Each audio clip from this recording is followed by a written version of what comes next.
नमस्कार, मी प्रतीक्षा। आज मी बनवणार आहे उपवासाचा कुरकुरीत असा डोसा सोबतच चटणी आणि बटाट्याची भाजी। तर आज नवरात्री सुरू आहे। बऱ्याचशा बायकांचे उपवास असतात आणि रोज-रोज शाबू आणि भगर खाऊन कंटाळा येतो। तर ही रेसिपी नक्की करून बघा। तर इथे मी 1.5 वाटी भगर घेतले आणि त्याच वाटीने अर्धी वाटी शाबू घेतलाय। तो शाबू आणि भगर आपल्याला रात्रभर भिजवून ठेवायचा पाण्यामध्ये। अगोदर स्वच्छ असा धुवून घ्यायचा आणि त्यामध्ये खूप सारे पाणी टाकून आपल्याला तो छान असा भिजू द्यायचा रात्रभर। तुमच्याकडे वेळ नसेल रात्रभर भिजवण्याचा तर तुम्ही कमीत कमी 7-8 तास तरी ते भिजवलं पाहिजे। आणि मी आता असंच रात्रभर भिजवून ठेवलेले होते। तर भिजण्यासाठी मी ठेवते। सकाळी उठल्यानंतर मी बघू शकताय शाबू असं स्मॅश करून बघितलं तर छान मऊ झालेला आहे। तर आता आपल्याला ते मिक्सरच्या भांड्यामध्ये काढून घ्यायचे, न पाणी घालता वाटून घ्यायचे आपल्याला ते।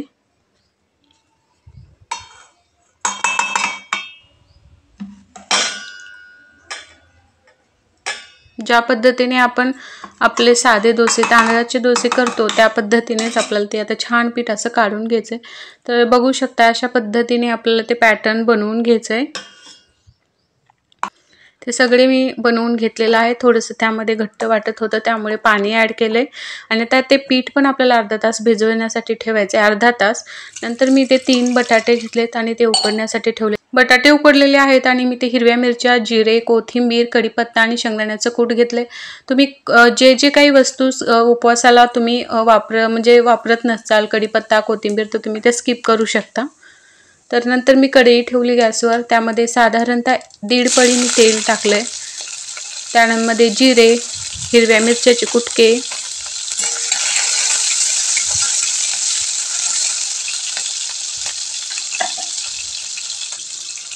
कढीपत्ता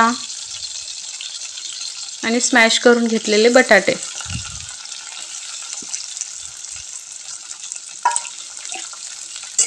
आणि छान असं परतून घ्यायचे तेलामध्ये।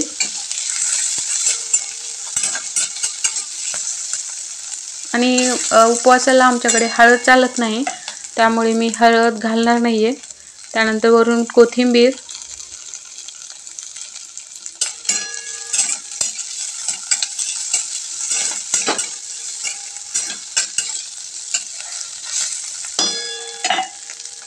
शेंगदाण्याचं कूट,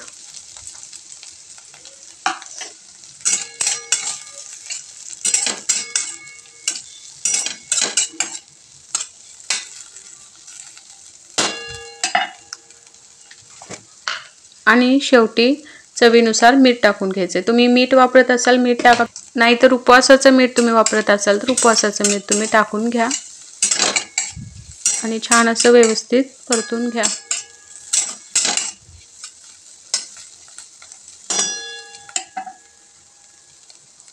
नंतर आपल्याला थोडा वेळ झाकून वाफ काढून घ्यायची आणि इथे भाजी बघू शकताय, भाजी तयार आहे। आता आपण लगेच चटणीच्या तयारीला लागूया। इथे मी मिक्सरचं भांडं घेतले, त्यामध्ये दही घेतलंय, 4-5 हिरव्या मिरचीचे कुटके घेतलेत, कच्चे शेंगदाणे घेतलेत, जिरे टाकायचे त्याच्यामध्ये अजून,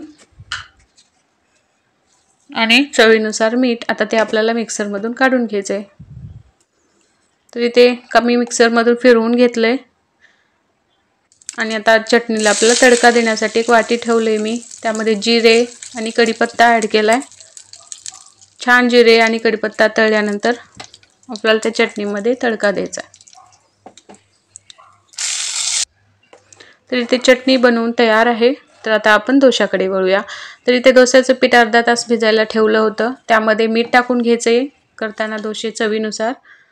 नंतर डोशाचा तवा ठेवायचा तापण्यासाठी, त्यावर थोडंसं तेल टाकायचं आणि ते तेल स्प्रेड करून घ्यायचं। ज्या पद्धतीने आपण तांदळाचा डोसा करतो त्या पद्धतीनेच करून घ्यायचं डोसे आता अशा प्रकारे। आणि डोसा टाकल्यानंतर त्यावर काठानं तेल सोडायचंय आणि कोणी स्त्रिया हे डोसे दोन्ही साइडने भाजतात, पण मी ज्या पद्धतीने तांदळाचा डोसा बनवते एकाच साइडने भाजते। तर मी हा पण डोसा एकाच साइडने भाजणार आहे। बघू शकता तुम्ही आपलं त्याचे काठ निघत आहेत। तर आपल्याला छान असं खरपूस भाजून घ्यायचं एकाच साईडने।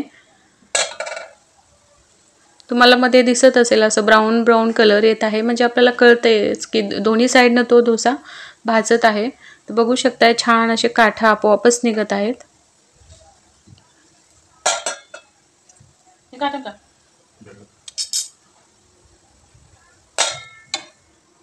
तर इथे डोसा भाजलेला आहे। तर अशा पद्धतीने आता मी काढून घेते आणि लगेच ताट तयार करते। तर इथे आपली चटणी, भाजी, डोसे बनवून तयार आहेत। तुम्ही पण नक्की ट्राय करून बघा ह्या 9 दिवसाच्या उपवासामध्ये। आणि व्हिडिओ आवडला तर लाईक करा, चॅनलवर नवीन असाल तर चॅनलला नक्की सबस्क्राईब करा। Bye bye.